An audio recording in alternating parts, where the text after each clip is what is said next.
Welcome back to Stay Visionary Podcast. I'm your host, Ed Moran. Today, we're joined by a powerhouse operator and financial strategist, Aaron Vaccaro. Aaron helps scale companies at the intersection of technology, entertainment, and experiential consumer brands.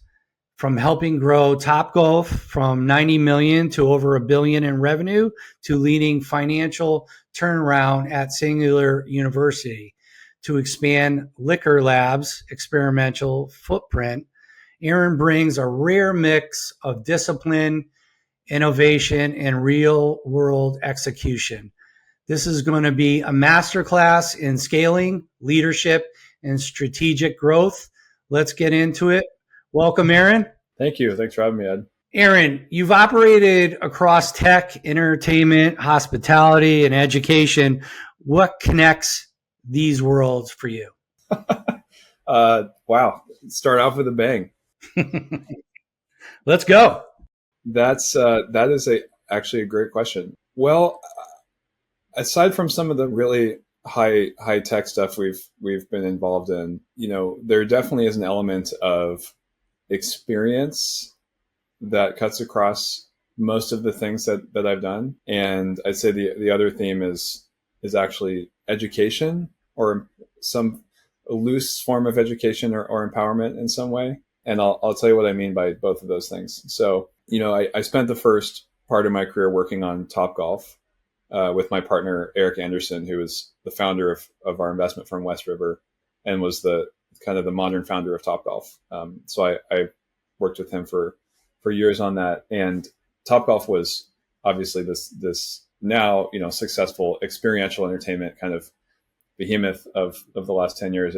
When we started, of course, it was small, but then they got over $1 billion, and people kind of know that as one of the hallmark companies of the last decade of experiential entertainment. And then we took that and invested in other companies that were similar, right? That were all about creating some amazing experience for the customer. And that is also true at the company I'm running now called Liquor Lab, which is a like cooking classes for cocktails in Nashville. But it's also true at Singularity University, where it's like an executive education focused company, but really we're not a traditional university where we're teaching out of textbooks and doing kind of pure education. What we really do is create experiences that inspire and transform people, transform their mindset, and they come out thinking totally differently about the future and their business and themselves. But it's not just the curriculum that does that, it's the whole experience that we create. And so I've been able to take some of that, and that existed before I was there for sure, but I've been able to take some of that experiential and hospitality kind of experience and apply that to Singularity and to everything we do. And I'd say the other thing that cuts across is I've always had a big interest and passion for education kind of in general. I'm a lifelong learner. I love to learn. I read all the time. I think, I really believe in this idea that everything is figure outable. And, I remodeled my whole house, basically watching YouTube videos, and taught myself probably 10 instruments and a couple of languages. And it's like, I think you can learn anything if you put your mind to, especially today. Yeah. So that idea of inspiring people to believe that they can learn is important to me. And it's actually a similar concept goes across all these investments, whether it's Singularity, which is directly inspiring and teaching people, or Liquor Lab, which is like putting the tools and skills into your hands to say, hey, you can go make these amazing drinks at your home bar or whatever. You don't have to go to a professional. Or Topgolf. It was all about breaking down barriers and introducing people to the game of golf. That was like, you don't have to show up and pay a big fee for the course in the country club and wear funny clothes and buy expensive golf clubs and everything. Just show up as you are. We'll put a beer in your hand and your golf club in the other hand, and just have fun with it and learn that way. So it's all kind of about breaking down barriers, empowering people to learn new things, and to create an experience that enables and empowers that. Which you kind of partially answered my next question, but your biggest leadership lesson you learned during Topgolf was those some of the parts that led you to it's hard to distill. My Topgolf experience was like a leadership lesson every day. It was like I think I was 22, and I came on as chief of staff for Eric. And in the first 2 years that I was there, I was a main financial analyst, and we raised like 450 million of capital, 200 million of debt. We bought 3 companies, opened 20 venues, and I was like the main analyst on all of those deals. And so just totally drinking from the fire hose, but also watching him build a team and build the company as CEO and chairman, right? Following him around like everywhere. And it was like being in SEAL training for like CEO boot camp, like my whole of my 20s. And so I could write a book someday just about the, leadership lessons I learned from that. But I think I'll give you a couple of big ones, right? It's the power of alignment and aligned principles and incentives, and focusing on like collaboration, not on competition and conflict, is something that's really stuck with me. Of always really focusing on trying to build an aligned, positive culture. And then the other one is the power of vision, right? And so to be a great leader, you actually don't have to be, doesn't mean being a great manager. It just means that you are going somewhere and pointing the way that people want to follow. So Eric was really good at creating, he's like, I've got this vision. This is where we're going to go. And people want to go there too. And this is how we're going to get there. Right. And so that's something I've tried to emulate. And I'm always reminding myself, as my job as a leader now, it's not to perfectly manage every day-to-day thing. It's like, no, your job is to create a vision that is inspiring and people want to pursue, and make sure that that's very clear for the team, so that everyone knows exactly where we're going and we're not rowing in different directions. That's some great information. So is that what attracted you to WestRiver Group when you had experience raising money? And how do you view the role of capital in scaling companies? Necessary. Well, it depends. Actually, a lot of people, have scaled plenty of businesses without capital. I would say I was attracted to WestRiver. I mean, I started my career at WestRiver. So Eric hired me out of college, and I came on board at WestRiver. At the time, it was very small, and we really had like one big investment, which was Topgolf. And so I kind of was a dual role, where I was an analyst at WestRiver Group, but really I was a full-time at Topgolf. Right. And so worked on that over the years. And then over time, as we grew the investment business, also started working on and investing in other companies at the same time. And it's interesting, I think there's kind of this distinction between being an investor or being an operator. But another thing that I've learned is to be a great... Can you explain the difference? Yeah. Well, so, I mean, an investor, like you have capital, and you're basically making decisions about where to employ your capital to get the greatest return, right? Simply. And you can be like Warren Buffett, where you've got managing money and you're buying stocks or buying businesses, or you could be a real estate developer that's deciding on what projects to invest in and what to build. But But a venture capitalist, like what we do at WestRiver, is investing capital from our investors into startups that we think will be able to scale and grow faster than the cost of capital to get a return.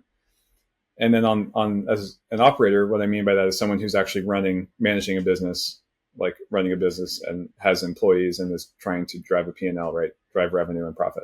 And like I said, there's often this distinction. Do you want to be an investor or an operator? And I think the reality is, to be a great CEO, you actually have to be a good investor, because one of the primary jobs of the CEO is allocating capital and resources of the business.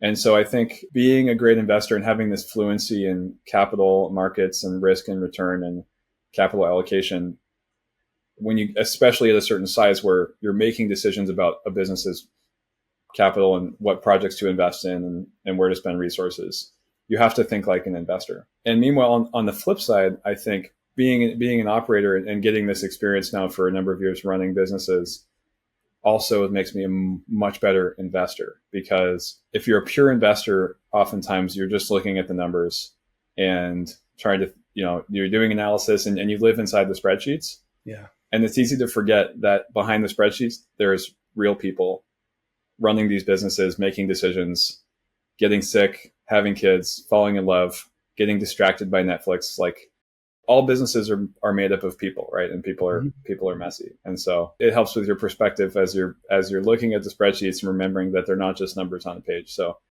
I think they're sort of interconnected inevitably and powerfully. So I've been lucky to get both experiences, and I think they kind of reinforce each other. Great information. So that leads me to Singularity University. It's a turnaround moment. What are the first steps you took to stabilize and rebuild? Yes, Singularity University. So we've been an investor in Singularity for a number of years as a board member and investor. And then a couple of years ago, the CEO that was there before retired or left, and they asked me to step in and run it. And it had been losing money for a while, basically its whole history, but it had been funded by investors, like a lot of these venture-backed companies are. And about 6 months into being there, the money stopped flowing. And so it was like kind of a do or die moment. It was like either you have to get profitable and sustainable now, or we have to shut the company down. And so basically what we had to do was reduce down the size of the team, unfortunately. I mean, worst day of my career, right, was we ended up cutting the size of the company by about 70%. Wow. Okay. So it went from 55 people down to about 17 or 18. Well, you were down to either you do that or you're all going. Oh, exactly. And that's why people there was a overwhelming amount of grace from most people of the hardest moments were actually when I talked to our friends that were leaving and they say, hey, just don't give up, keep going. And it was like, God, that's like a shot through the heart, But also it's to you that they believe in the university and what it's doing, where it's going. They just knew. I mean, I'm sure they saw it coming. Yeah.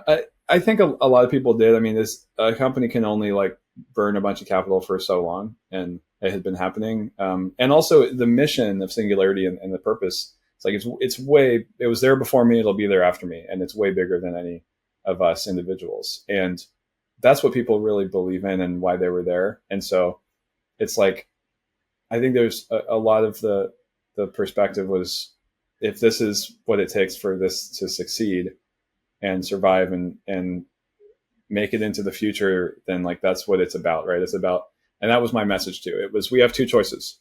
We can either end it, shut everything down, or we can take a smaller group of us and try to move forward and continue the expedition and try to make all the work that you all have done be worth it and turn into something. And so that's what we did. And it turns out that we were really able to do a lot with a little. And so we had a much smaller team. We actually grew revenue year over year by 12%, even though we reduced costs by over 70%. Wow. And that made the company, in 1 year, we went from losing 6 million to making $2 million. Wow. That's a big turnaround. It was a big turnaround. And so I have an amazing team that we have now. They're almost all of them are still with us. And so there's a lot, more that went into it, but it was a really tough year. I mean, we were scraping pennies everywhere and busting our butts to sell and put on amazing programs.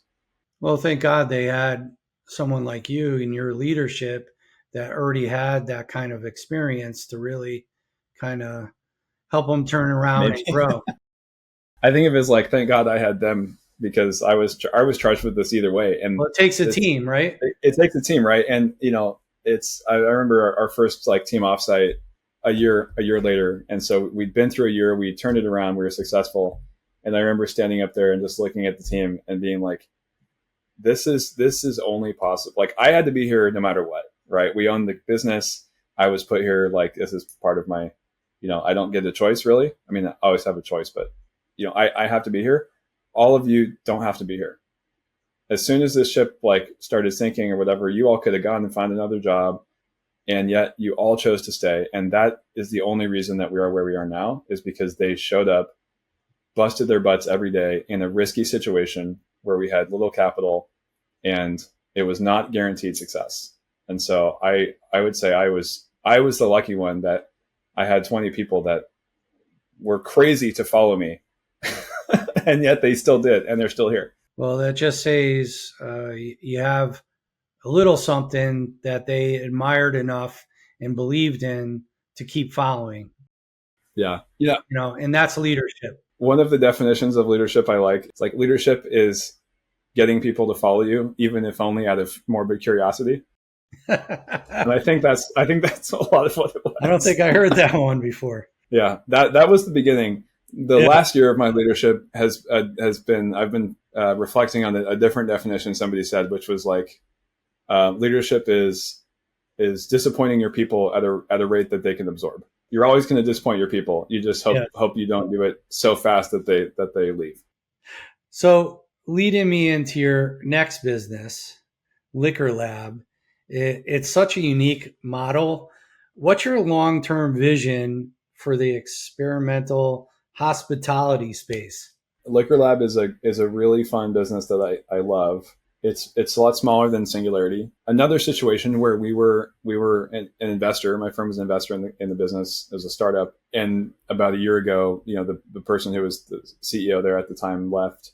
And so I, instead of going out and hiring a new CEO, it was like, well, I'll just do this on the side. I have a great team on the ground. And so they take care of almost everything, but I kind of oversee the board and the capital and the strategy. Liquor Lab's a really cool business because it's kind of like Topgolf or Singularity. It's, we bring bartenders from Nashville, and we have a second location in Louisville, and we bring in these awesome, talented, rock stars at their craft. Mm-hmm. And then we give them a different platform to actually teach what they're good at. So they're teaching people to make cocktails. It's a dual-sided model because one, it's an experiential marketing platform for the spirits industry. So we're doing partnerships with brands, and we're putting products into the hands of consumers to actually get to use it themselves and experience with it. And at the same time, we're creating this experience for customers for this class where they come in and they learn how to make 3 drinks, and they learn about the history behind cocktail or the drink or whatever. Oh, okay. So the client or customer is coming in and they're actually getting a full experience of the different we have mixtures. Yeah. So the basic model is you come in for a class, you buy tickets. We can fit up to 50 people in the class, and it's a 90-minute experience. And there's a theme of the class. It might be holiday cocktails, or it might be different types of margaritas. So you know what you're signing up for. And it's you basically start off by learning some basic techniques of stirring and shaking and stuff. And then you go through three different cocktails, and we have the ingredients there for you and all the tools, everything you need to learn. And you do a drink, you learn about it, the history, why it's made that way. And then you have a 20-minute break to like hang out, socialize, talk to people. And then we do another drink, and there's always like food or snacks and stuff. So it's this really fun experience that we create to, again, just like Topgolf, like making drinks is an aspirational thing. A lot of people like, I would love to bartenders are like these mythical like rock stars in our culture, right? They're so cool. You go to a bar and they're back there and they're shaking, and they have this encyclopedic knowledge of all these different cocktails and the ratios. Cocktails and dreams. We have that sign on the wall. Oh, you do? In the lab. Of course we do. Come on. Tom Cruise. So it's, I just use that word. They're like these mythical, like rock star creatures in our culture. And we bring them in, and it's like, you get to be the bartender for the night, right? And breaking down the barriers. You don't have to buy a whole wall of booze, and you don't have to buy all the tools and get sticky and all the stuff. It's like, just show up, we'll put it in front of you, and you can just learn. Excellent. So it's a lot of fun. So to answer your question, the vision is like we did with Topgolf, is to expand it across the country. We're looking at locations right now in a couple other cities. I'd love to grow it to be huge. It'll be the biggest experiential marketing platform for the spirits industry, and it'll be the only one. We're the only one doing this at scale. I love the vision. Excellent. So that's the goal. With these companies, how does AI change the way high growth companies forecast, plan, or operate? Yeah, that's a great question. We have not replaced any jobs with AI, but I can tell you, I'm sure that it has contributed to us being able to, like at Singularity, for example, grow the business and operate and even grow the business with less than a third the number of resources that we had before, right? And so it really just extends what people are able to do. I'm sure you've heard that before on with other guests, right? I think that's a common sentiment, but I think it's true, right? I don't think it's good for everything. And I really am afraid of people relying too much and outsourcing too much thinking to ChatGPT and other tools. So I think it's really important to continue practicing our critical thinking skills. But I do think it can save a lot of time, right? So for example, it used to sit down and have to design a bunch of themes for cocktail classes and menus and drink names and all kinds of things, right? Now I can go to ChatGPT and say, hey, I need some inspiration. I need like 15 names for classes or menu concepts or whatever. And it'll give us a bunch of ones. And then we get to pick and refine from there ourselves. But it saved the time of doing a bunch of brainstorming that might have taken an hour or two. And instead it took 15 seconds. And, we use it for not so much yet for like planning necessarily financial or anything, but our team is doing a lot of iterating and coming up with new concepts for curriculum and courses, workshops at Singularity, and research too. We use Perplexity as a great research tool because it's all sourced and cited and really speeds up research if I'm researching potential clients or speakers or, or I'm putting together, programs for things that I'm working on with the client or something. So it gives you time back, right? It extends your capability and speed and time, because I don't want to be spending tons of time on, something if I don't have to. And if I can put that time back into person to person interaction with my team or with my family. So you're saying in some ways, when you're bringing AI in, you want to be responsible, and it's not for everything. There still is human interaction, but you have to connect and the process is to save time and streamline. 100%. There's two things you just said really important that I agree with. One is responsible, right? So we talk a lot at Singularity now. It used to be we would preach about technology is going to solve everything and create abundance, but the reality is technology creates as many problems as it solves.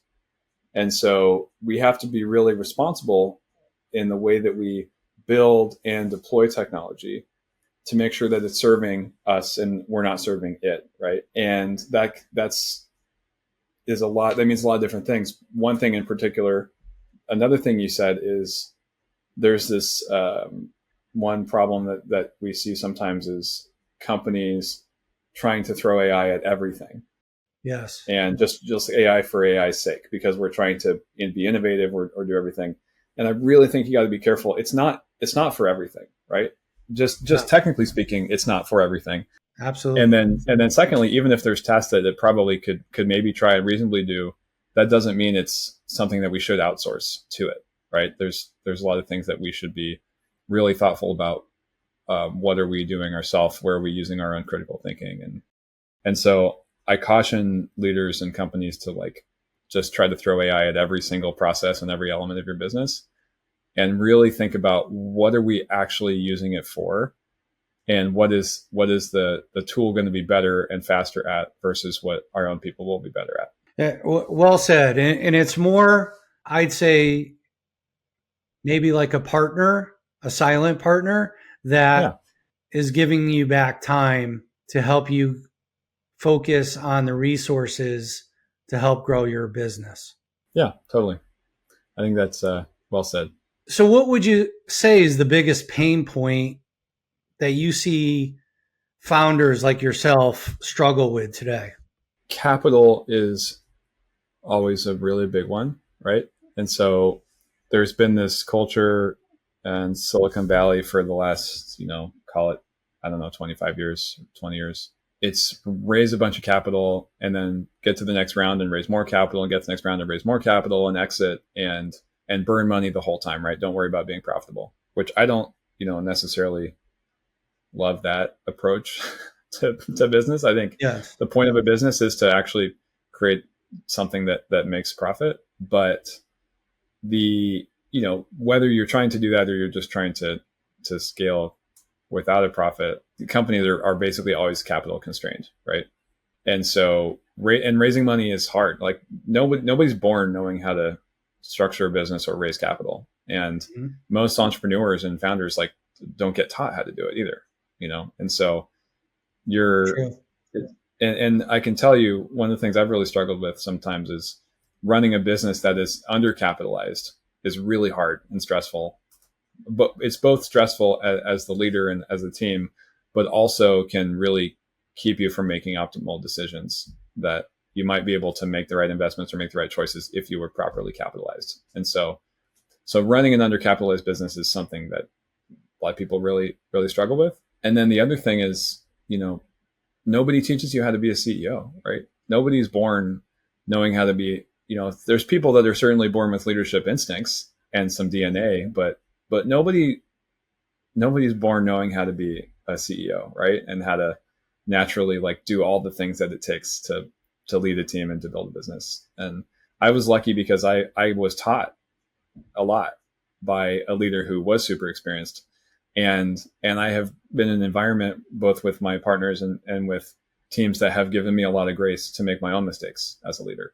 But people are taught hard on themselves. That's how we grow. Of course, it's totally how we grow, right? And so thinking you have to be perfect all the time is a fallacy. And, that's why grace is so important. But the people are hard on themselves. And rather than being hard on yourself, you should recognize nobody knows how to do this out of the gate. And that just means you have to be proactive though and seek help, right? You should ask for help and ask for mentorship and find examples. And, you can learn from people that have been dead for a long time too. You don't have to just do it in person. Absolutely.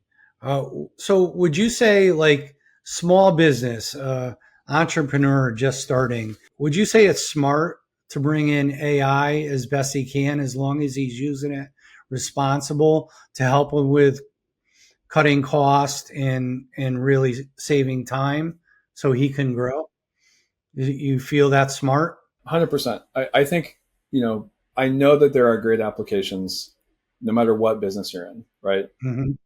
Because even if it's just being a brainstorming partner, I've got a friend who's a electrician, right? And using ChatGPT, one, it's pretty incredible what it can do now. Looking at the physical world, you take a picture of the wiring of a situation and say, what am I doing wrong here? And it'll tell you. That's crazy. But even just on the business side of helping me brainstorm in the Sacramento area where I live, what kinds of clients should I be going after that are underserved by electricians, or, things like that. Or if you're a real estate agent, or a real estate investor, doing analysis on markets and trends and all these things. There's no business where you can't, think of it this way. Actually, somebody else put it this way. I don't remember who, but imagine some of these AI tools like Gemini or Claude. Imagine you have a really, really smart person that you can talk to that never gets tired, works 24/7, and has the entire internet in their head. And you can ask it anything you want. Would that be useful for you running a business? Probably. You just have to figure out the right questions to ask it. Correct. And so, okay, I have a genius that knows the entirety of the internet and works for me for free 24/7. There's no way that can't be useful to somebody. Yeah. So it doesn't mean it can do everything. It can't swing a hammer. Right. But it can help you do some research, or it can help you solve a problem creatively, And it's moving so fast, the AI, it scares some people. It's getting smarter all the time, right? But that just means Absolutely. You have that resource to leverage, and that your resource is getting smarter all the time. But we just go back to that word responsible. Yeah. For example, I wired a 3-way switch in my new entryway that I just built using ChatGPT. Ran the wires, and then I pulled all the ends out, and I said, how do I connect this together to run this 3-way switch? And I did it all, literally just talking to ChatGPT and sending it pictures of my light switch and my diagram and my wiring. Now, before I buttoned it up, I had Gary, my electrician, come check my work to make sure it was good, because I would not recommend the house. I would not recommend, using chat as your electrician and then burning your house down, because it hallucinates still, right? It's yes. But it was pretty amazing, because it turned out it was right. My work was pretty shoddy, but they were technically in the right place. Right. Oh, that's a great story. That's definitely a great story. Yeah, it's pretty funny. Where do you see your companies, or name one or name them all, Where are you guys going? I know you talked a little bit, about Liquor Lab, what you want to do, but where do you guys see yourself going in the next 6 to 12 months? Yeah, with Liquor Lab in 12 months, I'd like to have another 1 or 2 locations open. I think if we get to 3 or 4 locations and prove that we can do that successfully, then from there, kind of the sky's the limit. And I also think I would love to stay involved and be on the board and everything. I don't know. I probably will not be the CEO there forever because it's Singularity is also my other big passion and project. And I have other things I want to do in life too. So I'm really excited about that and about building a team that can take that to the next level. Singularity, we're really going to grow, expand our programming. We're doing our executive program in the Middle East for the first time next year in Dubai. We're hosting conferences and summits probably in 6 or 7 countries next year. And we're working with, we're growing our enterprise business quite a bit and working with companies, mostly Fortune 100, Fortune 50 kind of major companies that want to be more future focused and teach their leadership teams about how to think exponentially. So Singularity, I'm committed to really growing our impact there and our mission. And then I think the other thing I'm excited about is at WestRiver Group, which I'm still a partner at WestRiver. I don't actively invest, but I'm on the leadership team there, and we have some new partners joining and growing our investment business around disruptive technology and things like AI and advanced manufacturing and life sciences. And so I'm excited about what we're doing at WestRiver, but I wish I got to spend more time as an investor there. But they've deployed me now running this university, which is a privilege and is also really fun. So many hours in the day. Only so many hours in the day. I know. So many books to read, so little time. So if you could give founders one piece of advice trying to balance what you were just talking about, creativity with financial discipline and reading books, what would it be? Oh man, it's a lot easier to give advice than to take your own advice. Well, to combine those ideas into one, I think one of the best things that was ever done for me was by my mentor. He taught me how to think, how to be a better thinker through the process of how to be a better writer. Okay. And really it's about just organizing ideas, how to clarify your thinking and organize ideas. I think one of the things I see a lot and struggle with myself too sometimes is what I call the entrepreneur spaghetti brain, which sounds silly, but I actually wrote an article about this for Forbes and they rejected it because they thought it was too silly. But I think it's a great concept. Or maybe it was entrepreneur. But it's this when you're the leader and you're a founder or entrepreneur, you have the whole business in your head and you have all these things from the sales and customer issues and to your employees to growth and family life. You have all these things, all these ideas in your head. And it's like this big wad of spaghetti, and it's all tied together. And sometimes you'll write an email or a note or something and it comes out like blah, because it's just this massive, everything is all tied together. And it's like, what are you trying to say? You're talking about 15 different things here. And so something that I spend a lot of time on the investment side of our business when I'm sitting on boards or working with founders is coaching on helping clarify thinking and distilling ideas into more distinct and clear sets of ideas, right? That are more easily communicable, because you have to be able to communicate these ideas or they're useless. And so Eric gave me a book when I first started my career called The Executive Writer by Edith Poor. It's about this big. It's a really thin little book, ridiculous amount of wisdom, and it packed into 100 pages. And it starts off by saying writing is hard because thinking is hard. And if you're having a hard time writing something, it's probably because you're having a hard time thinking or your thoughts aren't actually clear. And so it goes through and it's on its face as a book about how to write and how to edit. But what it really is about how to organize and clarify ideas. And that's been really powerful for me. as I have all these things going on and thinking about all these complex businesses, to be able to like really focus and distill and communicate ideas clearly, and almost as importantly for yourself, not even just communicating, but like, what do I really think about this? How do I organize my ideas on to paper so they're not tangled up with each other, right? Yeah, yeah, personal to business. It's a lot of people, including myself, struggle at times to, get my thoughts together to where it could be helpful instead of Totally, straight. right? I mean, 100%. I look at this. I had such, every once in a while I get so frazzled and so much stuff in my head. I'm just like, I got to dump this all out. And so I get this piece of paper and I make boxes for all the things in all the different parts of my brain. Yeah. And I just dump it all out there. And I say, okay, keep squeezing the lemon until all the juice comes out. Once I get everything out and now my brain finally feels clear, it's like, it's empty now.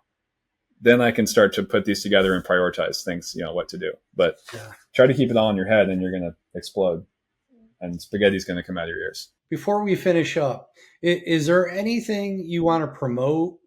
Yeah, well, I promote our businesses. I mean, if you're a leader and you're interested in, understanding exponential technologies, AI, also, big data, biotech, quantum computing, these are all the things that we teach at Singularity, and how to think about the future and have foresight. And we do a really great job at Singularity teaching about that. And it's an amazing community too, with other leaders around the world. I mean, over 100 countries, thousands of alumni. It's an amazing community and network to be a part of. So if you're interested in that, then you should check out Singularity University.